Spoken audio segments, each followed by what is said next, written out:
కాసేపట్లో BRS working president KTR media ముందుకు రానున్నారు. కవిత ఎపిసోడ్ అయినప్పటి నుంచి కేటీఆర్ ఫామ్ హౌస్ కి పరిమితమయ్యారు. విదేశాల నుంచి వచ్చిన హరీష్ రావు సైతం కేసీఆర్ తో విస్తృతంగా చర్చించారు. ఇక హరీష్ రావు పార్టీపై కవిత చేసిన వ్యాఖ్యలు తీవ్రంగా పరిగణిస్తున్నట్టు పార్టీ వర్గాలు చర్చించుకుంటున్నాయి. చెల్లిపై కేటీఆర్ ఆగ్రహంగా ఉన్నట్టు తెలుస్తోంది.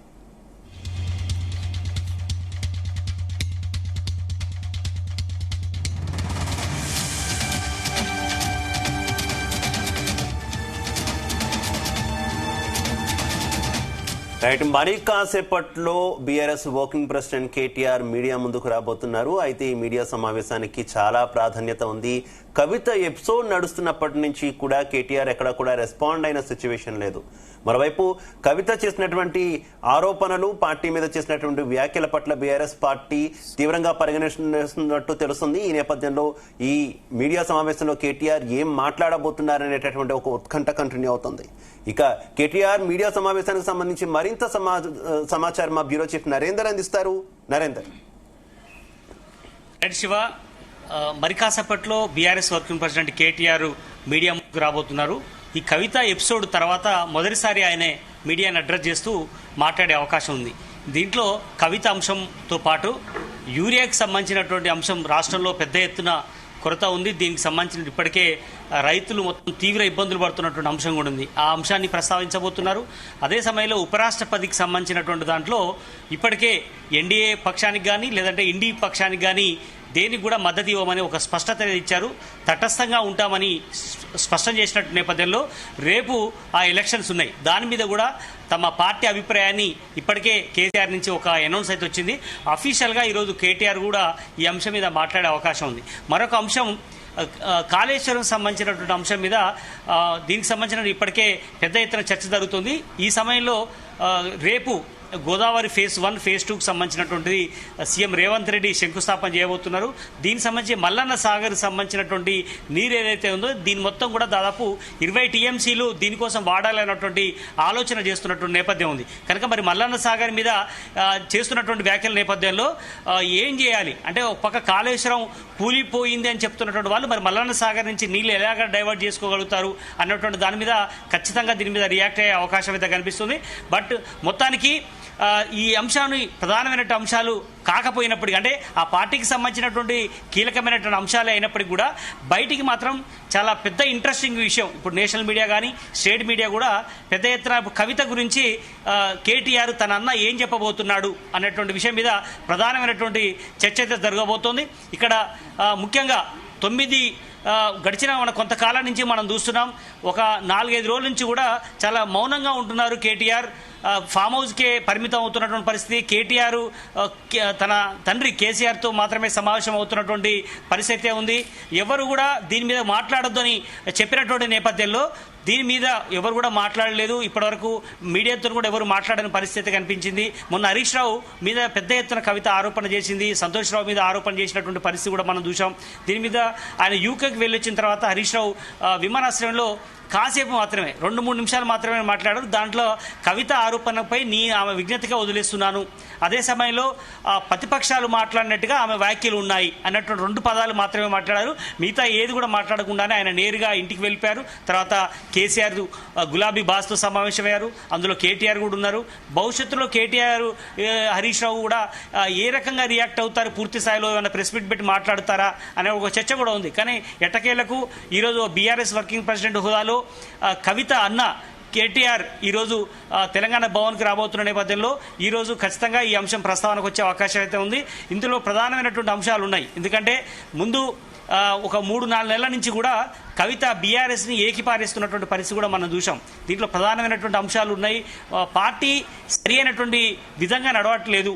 బీసీ ఉద్యమం విషయంలో కానీ, అదే ప్రజా ఆందోళన చేసే విషయంలో కానీ, అదేవిధంగా పార్టీ అనుకున్న స్థాయిలో జనాల్లోకి వెళ్ళలేవడం ఫెయిల్ అవుతుంది అన్నటువంటి విషయం కూడా చెప్పింది. అదే కాకుండా దాని తర్వాత ఒక్కొక్కటి మాట్లాడుతున్నటువంటి సమయంలో హరీష్ రావు మీద వ్యాఖ్యలు చేయడం, హరీష్ రావు మీద ఎప్పుడైతే వ్యాఖ్యలు చేసిందో వెంటనే కూడా హరీష్ రావు మీద వ్యాఖ్యలు చేయడమే కాదు, పార్టీ ఉంతేంత పోతేంత అనేటువంటి పదం కూడా వాడిందని కూడా బీఆర్ఎస్ పార్టీ చెప్తోంది. కానీ కవిత మాత్రం నేను అన్నది ఎడిట్ చేశారని కూడా కవిత చెప్పింది దాని తర్వాత.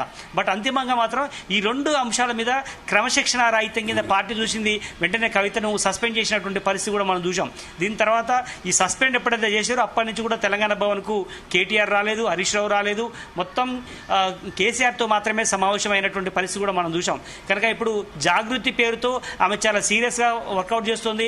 తన పార్టీ పెట్టబోయేటువంటి పార్టీలోకి కావచ్చు, లేదంటే జాగృతిలోకి పెద్ద ఎత్తున ఆమె బీఆర్ఎస్ నుంచి చాలా మంది రావడానికి సిద్ధంగా ఉన్నారనేటువంటి చర్చలు కూడా జరుగుతున్నాయి.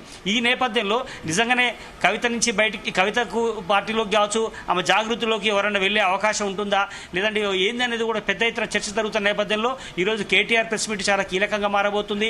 ఖచ్చితంగా పార్టీ నుంచి ఎవరు పోరు అనేటువంటి సంకేతాలు చెప్పడమే కాదు, ఖచ్చితంగా కవిత మీద ఇక ఎవరు మాట్లాడకూడదు అని చెప్పే ప్రయత్నం ఏమైనా చెప్తాడా? అదే సమయంలో ఇప్పటివరకు జరిగినటువంటి, ఎందుకంటే హరీష్ రావుని వెనకేసుకొచ్చే విషయంలో చాలా స్పష్టత ఉన్నది పార్టీ. ఇప్పటికే హరీష్ రావు వేరు, కేటీఆర్ వేరు కాదు అన్నటువంటి విషయంలో కూడా మొదటి నుంచి ఉన్నారు. కనుక హరీష్ రావు మీద చేసినటువంటి వ్యాఖ్యల్ని ముక్త కంఠంతో కూడా ఎమ్మెల్యేలు, ఎంపీలు, అదేవిధంగా అందరూ కూడా రియాక్ట్ అయినటువంటి పరిస్థితి కూడా మనం చూసాం. కనుక కేటీఆర్ కూడా ఇప్పటివరకు ట్వీట్ కూడా చేయలేదు, ఏ సమయంలో ఎక్కడ కూడా మీడియాతో కూడా మాట్లాడలేదు. అట్లని చెప్పి చెల్లెకు మద్దతుగా మాట్లాడలేదు, హరీష్ రావుకు వ్యాఖ్యల పట్ల కూడా ఖండించడం కూడా లేదు. కనుక ఈ విషయంలో కొంచెం న్యూట్రల్గా వ్యవహరించినటువంటి పరిస్థితి. కాకపోతే కేసీఆర్ ఒక్కసారి నిర్ణయం తీసుకున్నారు, ఆమెను సస్పెండ్ చేశారంటే, కేసీఆర్ నిర్ణయం తీసుకున్నారంటే ఆటోమేటిక్ బీఆర్ఎస్ వర్కింగ్ ప్రెసిడెంట్గా కేటీఆర్ కూడా అదే వ్యాఖ్యలు కట్టుబడి ఉన్నట్టే. కాకపోతే అఫీషియల్గా ఎక్కడ కూడా కవిత మీద వ్యాఖ్యలు లేవు. మనం చూసాం, ఒక 1 month బ్యాక్ ఒకే ఒక పదం వాడాడు, ఈ పార్టీలో కూడా రేవంత్ రెడ్డికి సంబంధించిన కోవట్టులు ఉన్నారు, కొంతమంది ఇక్కడ విషయాలు వేరే వారికి చేరవేస్తున్నారు అన్నటువంటి పదం వాడాడు. అది ఖచ్చితంగా కవితను ఉద్దేశించే మాట్లాడారు అన్నటువంటి చర్చ అయితే పెద్ద ఎత్తున నడిచింది.